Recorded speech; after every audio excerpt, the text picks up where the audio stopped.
This really has been a weird second half to the season. I feel like every episode we're back covering almost every game, and that's very much the case yet again today, because having beaten Championship Luton Town 5-1 in the FA Cup quarter-final midweek, the scheduling's a bit weird. And all of a sudden, we are taking on Brighton at Wembley in the semi-final 4 days later. Yeah, I'm not sure what's going on with the scheduling here. I rested up the players for the game against Luton, thinking about the game against Real Madrid, and all of a sudden this spanner has been thrown in the works. But of course, Brighton are our local rival. I can't pass up an opportunity to play them at Wembley. And I guess today is the episode of semi-finals, because we've also got the Champions League semi-final taking on Real Madrid. We will be doing an away day. I will apologise to Everton fans at that game. No longer a priority in terms of including it in the episode. We really should be beating them at home. I would love to know down in the comments, how have you found the pacing of episodes this week? Obviously, this is the first season where we're playing in the Champions League. We're really focusing on the FA Cup. We're in our first proper title fight. And I kind of just want to bring you all the blows. And unfortunately, I feel like it's all come to a head at one point at the end of the year. At the same time, you know, I'm loving doing all these triple headers. I really feel like it gets you on board with the journey and maybe a little bit more invested into the players actually playing for us. Anyway, since that game against Luton was the only game since you were last here, we're going to dive headfirst straight into this FA Cup tie against Brighton. Of course, we've got some pretty good results against Brighton over the years. We are looking to retain the FA Cup, which I definitely want to do. And like I mentioned, against Luton, I rested up all the players kind of in anticipation of the Champions League. Obviously, now we've got this semi-final, which I don't really want to rotate for. At the same time, there's going to need to be some sensibility whereby if we're a couple of goals up or maybe even a couple of goals down, I have to plan ahead for that Real Madrid fixture. That game is only 3 days away, so ideally we get a few goals early and then I rotate. I am just looking through the team thinking, is there anywhere where I can maybe take a few liberties, maybe rotate things a little? I'm actually looking at Bordelas, who's been great at left mid, and Garcia on the right-hand side, thinking, you know what, I'm going to take a little bit of a chance and play them today. In terms of the defence, I could drop Oliver for a game to give Jimenez some minutes. I feel like I'm looking at the positions where there's a minimal amount of compromise in terms of the quality, and I really have faith in the backups. I am half tempted to start Kikayo as well. He's been great in cup games. He's been a super impactful player for us. Admittedly, most of his best performances this year have come on off the bench. But actually, in this game here, you know what? We're going to bring him in for Ziddy, who's, I don't know, Ziddy's been a bit off the pace lately. I mean, you can see here, when did he last score a goal for us? Here's a long old time ago. Wow. The last time he scored a goal was in February, where he scored 4 against Liverpool. Yeah, it's been a while since then, hasn't it? To be fair, if Kikayo plays well in this one, he probably earns himself a spot in the first team for the game against Real Madrid. I'm never going to turn down a game at Wembley, especially this kind of game against our local rivals. I've talked about it before. I wish that the rivalries were a bit more dynamic, especially when it comes to kind of developing local rivalries more quickly. Lewis and Brighton are literally down the road from one another. In my head, this is basically our biggest, fiercest rivals. We really want to get one over on them.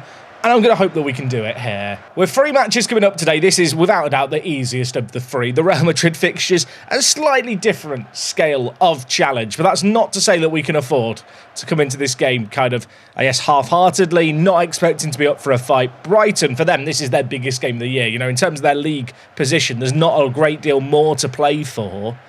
And I suppose they're showing that a little bit here early doors, because they're on the attack. It's Bentner over it. Of course, we've got 2 semi-finals today. If we were to crash out of both competitions, what a disastrous turn of events it would be. And we could be in danger. Mark Bentner has scored. I remember ironing up Mark Bentner like years ago in this save game. I remember people in the comments mentioning him in a transfer special because he'd popped up and he had obviously the name Bentner, which had some great connotations. In this universe, he's headed to Brighton. He's been one of their star players. That is a great little goal. I'll tell you what, I'm a little bit concerned with what I'm seeing in this game so far. Brighton are looking by far and away the better team. I'm going to demand more from the players. 10 minutes left of the half. I'm already thinking, do I need to change up personnel? Do I need to change things up tactically a little radically? I'm not liking this. 1-0 at the break. I am really not happy with what I've seen here. They are playing this 4-4-2, which I think is causing us issues. In possession, I'm going to ask our players just to drop back a little bit and players in advanced wing backs. It might seem a little bit weird. I'm actually going to have their out of possession kind of shape higher up the pitch than their in possession shape. The reason for that being, if we have the ball kind of deep and we lose it, they're in a good position to get back quickly. And if they do commit up the field by just having them as tracking wide midfielders, midfielders. They'll occupy this space if they need to, but they will still make it a priority to drop deeper. There's a few players lately, like Victor and Laudrup, who have come up big for us, who have been absolutely shocking in this game here. And that is concerning. I think I'm just going to make that change in the wider area to start things here, and we'll see how we go from there. I will make more radical changes if we need to. We saw how we can change things up pretty, well, tremendously, as we did against Nottingham Forest last episode, to really try and chase a game with 3 strikers. I feel like that might be kind of a good go-to option, because we have got this abundance of attacking options and kind of pace in the midfield that we can utilise. Anyway, hopefully it won't come to kind of a gung-ho approach. Hopefully we can, get back into this game playing our way. And Gouache, stepping forward with the ball, Osorio Silva plays it to Laudrup. He is offside, almost certainly. He was off target anyway. Garcia with the throw-in on the far side. I've just shouted some words of encouragement, and there's a sea of green, happy, smiley faces from the players. Baleba plays it through the middle. Bentner already has one. Tunkara gives it back to Bentner. Squared across. What a block that is. Off the line. Laudrup heads it away. I mean, I'm hoping for a counter-attack here, but I feel like Kakayo's going to run into a bit of an alleyway. It's an hour played here, and I'll be honest, we have looked so far off the boil in this game. We've looked really, really poor here. Could things change, though? Kakayo through the middle. Imagine! What a save by their keeper. Both teams will feel like they could have scored. We've played an hour. I think I am going to switch to the more attacking system that we played before. So we'll move Cardozo up into the midfield. I've got to do a bit of the hokey-cokey and shuffle everyone around here. But Cardozo in possession will step forward. And then Osorio Silva with and without the ball will play further forward too. Just something like this. We're going to leave 3 players forward, just as regular centre forwards rather than outlets. I do want them to press a little. And then in possession, I think I am going to go to triple channel forwards. And I feel like actually maybe now is a good time to bring in Zidi and maybe even bring in Aguiar. Unfortunately, Williams, who we signed from Manchester United, is cup-tied today. I think I'm going to take Laudrup off, partially to protect him ahead of the Real Madrid game, but partially because, to be honest, he's not been very good here. Zidi and Aguiar are going to make way. I mean, the combined formation looks a little bit like this. I feel like it always looks a lot more messy when you view it like this and like this. The combined view is the slightly less chaotic option, isn't it, for aggregating a formation. Bordalas has had an absolute stinker in this game here. He's also really struggling for fitness, so we're going to take him off. Victor is also just looking a little worse for wear. We'll bring in Simon. Of course, his set-piece taking could be key. 4 changes in terms of personnel. I am going to go more attacking as well. And in terms of instructions, maybe we should just go a little bit more direct with our play. 15 minutes remain. I was hoping we were going to see a flurry of chances. Instead, they've got another corner. This is how they scored their last one, Brighton. We have been well and truly blunted going forward, and we almost found ourselves 2 goals down. Tunkara through the middle for them. Gives it back to Baleba. Agume. Tunkara. They are working the space nicely through the middle here, Brighton. They've had a lot of possession in this game. Bentner, the goal scorer, lays it inside. This is really nice play. I can't really be mad if this results in a goal. Hart pulls it across. It's an amazing goal. Fair play, Brighton. Not sure I'm endearing myself to the Lewis FC fans by basically just throwing up our hands to our rivals and going, well, that was a good goal, but I don't really know what else to say. 2 players closing down the cross, 2 players in the middle, and the ball still ends up in the back of the net. I hate to say it, the FA Cup dream has died a death. I mean, I hope that's not a sign of things to come today. I mentioned earlier, arguably this is our easiest game of the episode. Simon, can you mount some kind of inspiration? Aguiar, Zidi, Simon hits the post. I mean, with 4 minutes left, it would have given us some hope if that had gone in. Instead, the woodwork denies us. It's the closest we've come to scoring, but I feel like that is more a reflection of how poor we've been as opposed to how unlucky we've been. We've not done anything in this game. Brighton have bullied us in a way where I almost wish I'd rotated the team more for this game because I got Real Madrid in 3 days. I'm far from pleased. We will not be retaining our FA Cup title. There was an opportunity to make it to our final in the FA Cup for the 3rd year in a row,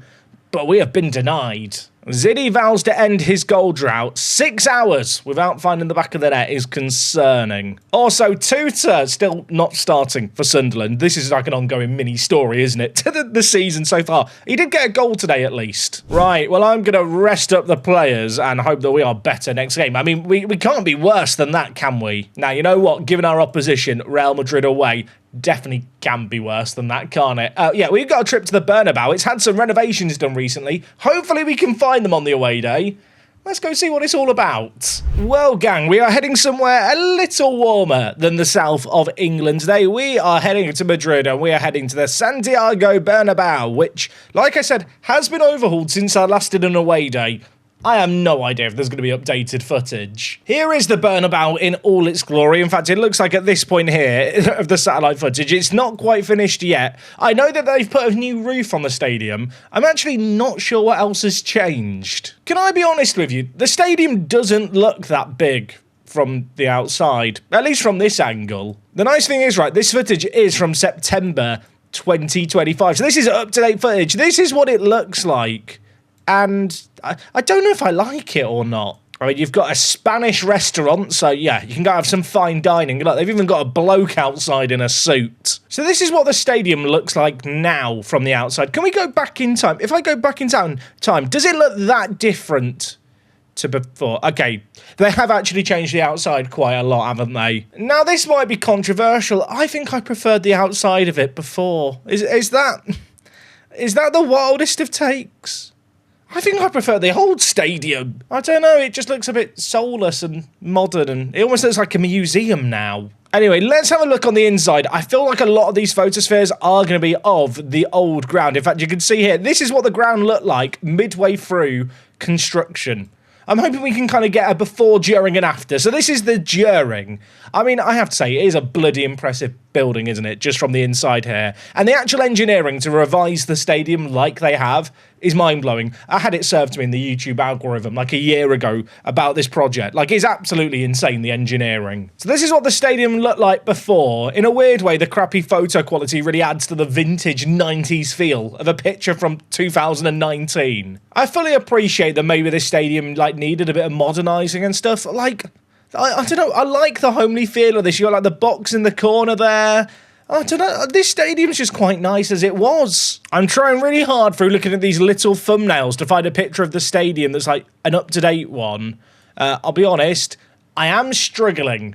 I was wondering maybe if I went on the pitch if there'd be some drone footage of the updated ground. I think this is literally the only picture of the stadium in progress, but the difference between this and how it looked before is wild. I guess we'll have to come back and do the away day in a few more years, and maybe someone watching this video will have gone to Madrid specifically to upload a photosphere for me.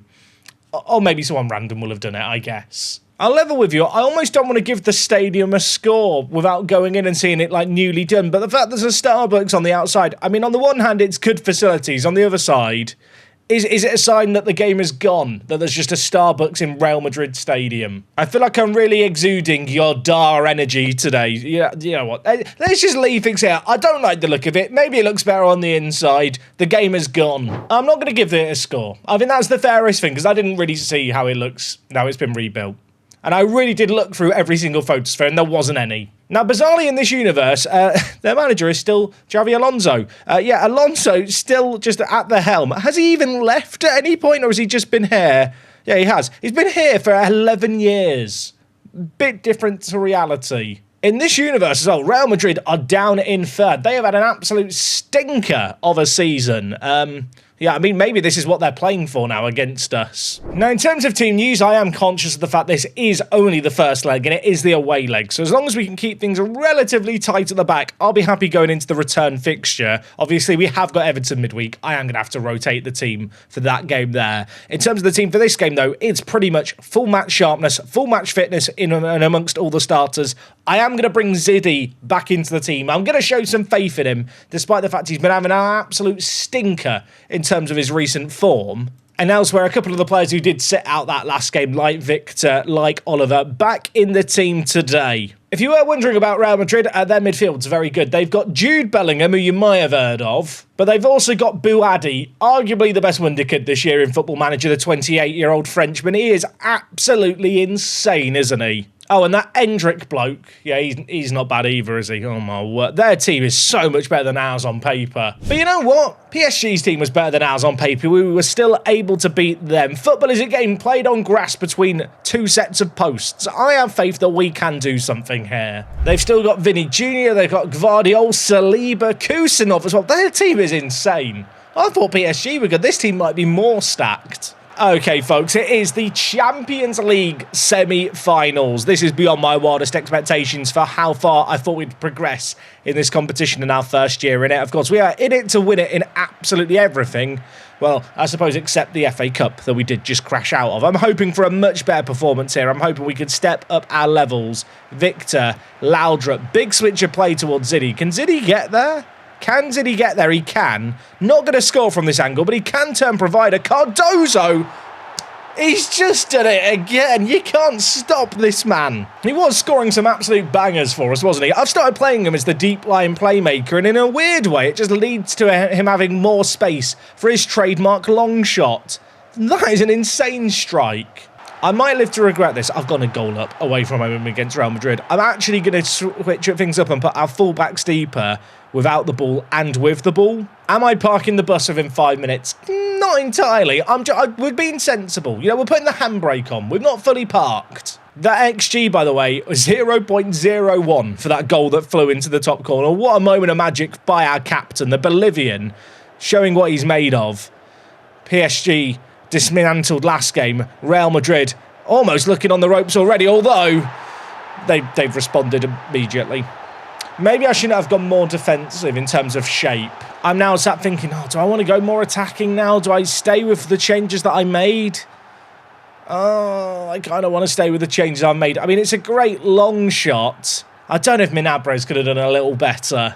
Oh, maybe I should put the wide players forward. I'm just sat here having this crisis on the sideline. Meanwhile, the game is still just playing out. I mean, to be fair, look, we're having a respectable amount of possession, really. It's not like Madrid are creating a load of high-quality chances either. We're almost half an hour in. I think it's fine. I'll tell you what, not been a classic this game so far. 4 shots on target through the first 40 minutes. Real Madrid, of course, now adding one, right as I say that line of commentary. It is right at the end of this half. Minabrez collects the ball, of course, one of a few Spanish players in our ranks. I think a few of them are on the bench, of course, with Maria Garcia and also Jimenez. Anyway, we're looking to play things out from the back here. Victor to Nathan Osorio Silva, the Brazilian. Has Ruiz on the right. There's players queuing up in the middle. Ruiz skips past his man, gives it to Ziddy, who breaks his goal-scoring duck. Not a bad time or place to do it. There is a VAR check. There is a VAR check. The goal's allowed. Oh, my word. I thought he was about to rule it out there. Was it close to being offside? I'll tell you what. Laudrup was offside. Ziddy was not. I'm not sure where those lines were drawn there. That didn't make any sense, did it? Jude Bellingham looking to make amends before half-time, though. Crosses it in. Imagine if they just score immediately here. I'll be fuming. Gvardiol, Vinny, edge of the box, dancing, gives it to Neves. Gvardiol.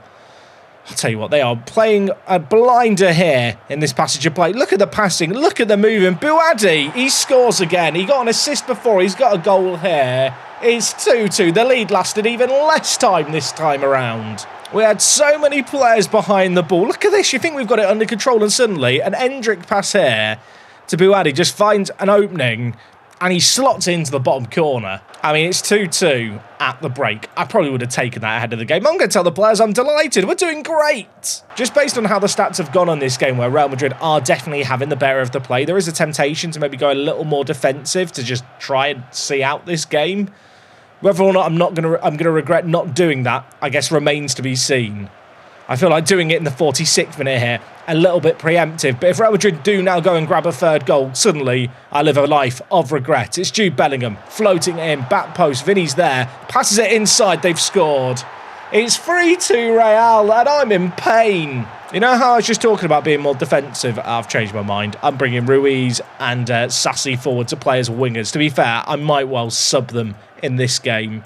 And you know what? I'm going to go back to the tracking wide midfielders as well. Reverting back to exactly how we started this game, we find ourselves 3-2 down. Real Madrid are looking lethal when they go forward. They have just got so much attacking talent. Obviously, we scored a moment of brilliance from Cardozo and a really nice goal with the second. But at the same time, there's an aura that this Real Madrid team have whenever they come forward. But we have an aura too. Laudrup, is he on? Is he on? He scores. It's 3-3 if he's onside. There is a VAR check. Is the goal gonna count? It's not. He's offside. It looked offside, didn't it, at first look? Get the lines out. Show me how far it was. I'll tell you what, that's like half a yard. It was very close. Laudrup nearly bent his run to perfection. Okay, Sassy's on a booking. I'm going to take him off for Borderlass. I was thinking about taking off Ruiz, but he did get, an assist for us earlier, and he's on a pretty good rating here. Osorio Silva's had a bit of a stinker. I'm going to bring in Simon to play at channel forward on one side. I think I'm going to bring in Brian Pearce as well for Victor. I think we just need fresh legs in this midfield battle.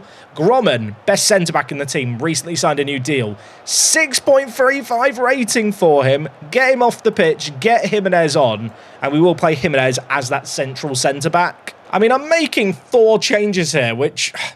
maybe that's making too many changes, but you kind of look at the stats of this game. It's been a very, very even game. I feel like 3-2 maybe a tad harsh, dare I say, but it is the situation that we find ourselves in.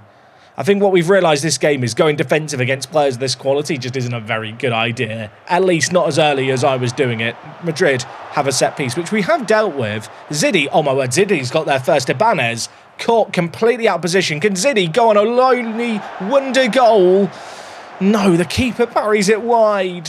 I really thought that Ziddy was going to score that goal. He had a goal and assist. Instead, he missed the one-on-one, and now Cherky whipping it in back post. I feel they've got Cherky in their team as well. They've got some crazy players. They're bringing it forward. Bellingham passes it back. They've scored again. It's 4-2 Real.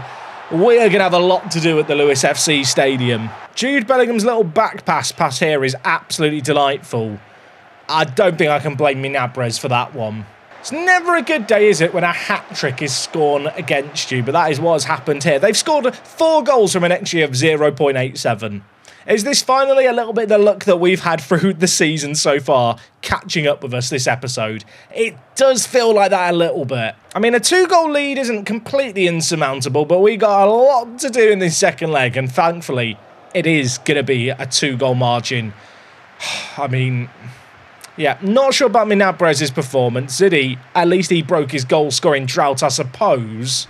Weirdly, had we lost this game by 3 goals, I maybe would have gone full strength against Everton and focused on the league.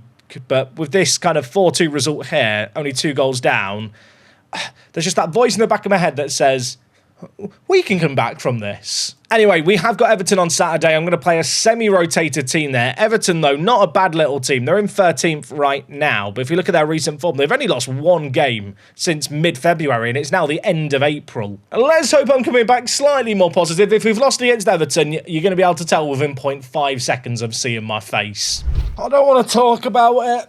I don't want to talk about it. We dropped points against Everton. We drew. We actually were pretty unlucky here. Yeah, we got a late goal. Got a draw. Doesn't change the fact, though, Liverpool have gone top of the table with 2 games left of the season. Our last games are against Bournemouth, who are, well, they're in 7th. And our second game is against Aston Villa. Meanwhile, for Liverpool, they've got Oxford to play. And they've got West Ham to play. So they're playing 16th and 17th. And we've got harder opposition. I don't know how we win the league. That is the mission tomorrow, I guess. Oh, I feel so sad. I probably wouldn't feel nearly as deflated if I was going into this game against Real Madrid feeling like we're the favourites. But simply put, we're really not. We are 4-2 down after that first leg. We've got a lot of work to do. Now, if I do want to find a crumb of comfort, because I rotated the team against Everton and rested up some players, fitness-wise, we couldn't be in a better spot going into this game. It's the exact same team that kind of played the previous game against Madrid. It's a very good team. I'm not going to tinker with the tactics as much today. Okay, it's a rainy day down on the south coast of England. We need a bit of a miracle. We're 2 goals down against what, without a doubt, is the best team in world football. I know I said that about PSG. I'm going to take it back. I think Real Madrid are better, based on what I saw in that first leg. We have to try and do something here. Maybe all their players won't be used to rain, you know, being from Madrid. They're used to sun and stuff. Maybe that's the home advantage we need today. I'm trying to find any reason to believe. I guess the scary thing in this game is if we don't find an early breakthrough, there's going to come a point in this game where I have to go on the attack, and it's about knowing that right time to kind of push and try and make something happen. Anyway, Nguashi playing out from the back, picks out Ruiz to Ziddy. This is nice. This is pretty. From back to front, imagine. Osorio Silva surely should shoot. I don't know if that was a shot or a cross. It's whizzed past the face of goal and just wide. It was kind of half an opportunity, and having gone, 17 minutes without a chance, we're straight into another highlight immediately. Ruiz wins the ball high up the pitch. Really nice play by the Argentina international. Oliver now with the ball. Plays it to Grommen. Through the middle he goes. I mean, Cardozo, make something magical happen, please. Ball is switched. Sassy is there. The rain is pouring down here. Victor, Cardozo, could he score another banger? You wouldn't put it past him. Victor, Sassy, inside. Laudrup tucks it away. I am scared he was offside. I'm a bit nervous about this one. It looked very, very close. There is going to be a VAR check. Is the goal going to count? No, it's offside. I'm going to look at the positives. Look, we're knocking on the door early on in this game. Laudrup, I tell you what, that's bloody close there. It was a really good finish too. I mean, Real Madrid yet to have a shot on this game through the first half of the first half. I feel like we have to view that as some kind of positive. That said, we're yet to have a shot on target of our own, and now they're on the attack. Jude Bellingham, Buadi, Gvardiol. Nice tackle by Zidane, but it falls the way of Endrick. They recycle possession. They've not had a ton of possession in this game compared to maybe the first leg. They are still having more than us. And Bellingham is a man who is dangerous in possession, isn't he? The Englishman cuts inside, gives it to Endrick, who scores his 14th goal in 12 Champions League games. Bellingham has been an absolute different gravy in this game. I think he is their captain. I think I can see the captain's armband on him. He is leading by example. And I don't think you can blame the keeper when he concedes from 6 yards out. I'm realising I might be about to finish today's episode without winning a game. Like, that is dawning on me right now. Like, we lost against Brighton, we lost the first leg of this fixture, we're losing this game, now we drew against Everton. We were on for the treble. It's all crumbling. We need to dig deep, we need some magic. Sassy, can you deliver the magic? Cardozo. Back to Sassy. Inside shoots, hits the woodwork, it was offside anyway. I'm going to change our mentality to attacking here. It's a little bit of a gamble, but we need to do a little bit more. I feel like in the way of committing players further up the field, it is going to leave us open. But I need 3 goals all of a sudden. I felt like we'd been on such a good, convincing run in the Champions League to this point. And actually, in the first leg, I thought we were pretty competitive. Considering we're the home team, how can you not look at these stats and the scoreline and just think, what are we doing? I've told the players you've been terrible so far, sort it out. I mean, we've got to change something in this game. I'm going to go more direct, I think, off the rip in this second half. I'm not sure I want to make any personnel changes yet. I am thinking at some point we might have to deploy the 3 strikers, but I don't think now is the time to be doing it necessarily. We have got a free kick within 15 seconds of this half. The ball's whipped in, Cardozo's in a heap. Is that a penalty? Is that a penalty? VAR, you've got to give that. The cross was whipped into the back post. It was pretty much straight from kickoff. It almost caught me off guard how quickly that chance came about. The penalty has been awarded, and we have to score this. I mean, without stating the obvious, Zidane has to convert this. If we miss this, it's just not our day, and I'm fine with that. I mean, I'm not fine with that, but I'll accept it. Zidane, the number 18, misses it. He misses the... He had such a good first half of the season. He went to AFCON and it's not the same player who's returned. I don't think we actually got the real Zidane here. It's not even like Real Madrid have created a load here, but there's an hour played. I've got to make changes. You know the change I'm going to make. I'm going to play Cardozo as a box-to-box playmaker as well. I'm not going to have a defensive midfielder because we need to commit into the attack to make something happen. In terms of personnel changes, I feel like we've just lost the midfield battle. Zidane's missed a penalty. Let's take him off and bring in Kakayo. I'm going to bring in Phillips for Laudrup as well, who's been pretty poor in this one. I mean, Victor's on a 6.2, Sassy's on a 6.2. I could sub off half the team if I wanted to. I think we'll bring in Bordalas and... I really want to bring in Aguiar at centre mid, at channel midfielder. I don't know why. It's probably an awful idea, isn't it? He's never ever played centre mid, even though it's a natural position. You know what? Today's the day for him to play it, I believe. You might think with that change there that perhaps I'm just hoping for divine intervention. And at this point, maybe I am. Because I think that's what it's going to require to get anything against this Real Madrid team. We've had a real struggle in this game. I mean, across the fixture, I think we've got a way better XG than them. But we've missed a penalty in this game here. I think that was our chance to maybe open up some kind of comeback. There's just nothing happening. I mean, in and out of possession, Cardozo might as well step forward now. I'm going to tell our wide players no longer to play as tracking wide midfielders too. We've just got to throw players forward and hope something sticks here. I've got 1 sub left. I'm going to move Aguiar actually to play at striker because of his aerial ability and just pumping the ball up to him. Osorio Silva will drop in at centre mid. I'm going to take off Ruiz. I'm going to bring in Jesus Maria Garcia. I mean, I know what's happening here. We're about to lose both semi-finals, I fear. And unless with 12 minutes left, the craziest comeback ever can happen. But There's just no reason to believe. I mean, we've shown that we have a bit of fight about us. We scored 2 late goals against Bayern Munich, but I need something even greater than that here. Osorio Silva through the middle scores. We have 1 goal, but we need a lot more. Oh, there's a VAR check. Okay, the goal's going to count. I thought for a second that it wasn't going to count, and I was going to get very, very cross here. We've committed men forward. We no longer have a defensive midfielder. If we lost the ball here, we get killed on the counter-attack, but it's the chance we've got to take. I've shouted encouragement at the players. There's green, happy, smiley faces. I need another goal, and I need another goal quickly. There's 4 minutes left here. When Osorio Silva scored, there was something in me that thought, could we? We can't. I'm going to tell you that now. 4 minutes of added time, come and go. We might end this season without winning anything, and that is mental to say. I think across the 2 legs, we were probably better than them. The XG suggests it. The chance creation, I think, suggests it too. But it is going to be Liverpool v Real Madrid in that Champions League final. I mean, look at the fixtures in the top right here. I just feel flat. I just feel flat. We've got Bournemouth in 4 days' time. That's not an easy game away from home. They're challenging for the European spots. And now knowing that Liverpool have got Oxford and West Ham in their final 2 games, you can only envisage them extending their goal difference. There's almost no way I'm making up a 6-goal difference swing, is there? With the teams we've got left to play. I mean, don't get me wrong, it'll still be an amazing season to do what we've done this year if we can get second at the very least, although Man City are only 3 points behind. But with this defeat here, the defeat against Brighton, the draw against Everton, feels like we just run out of steam very late doors. Right, I do feel really deflated. You can probably hear that in my voice. On Monday, we are going to hope for the biggest miracle of all time. Maybe we can still win something. I mean, we did win the Community Shield at the start of the season, but that does feel like a lifetime ago. You can let me know what you thought of today's episode down in the comments. I'm going to have a cry. I'll be back on Monday. Yeah, I'll see you guys next time. I'm just sad. End the video editing, Jack. Cut me off.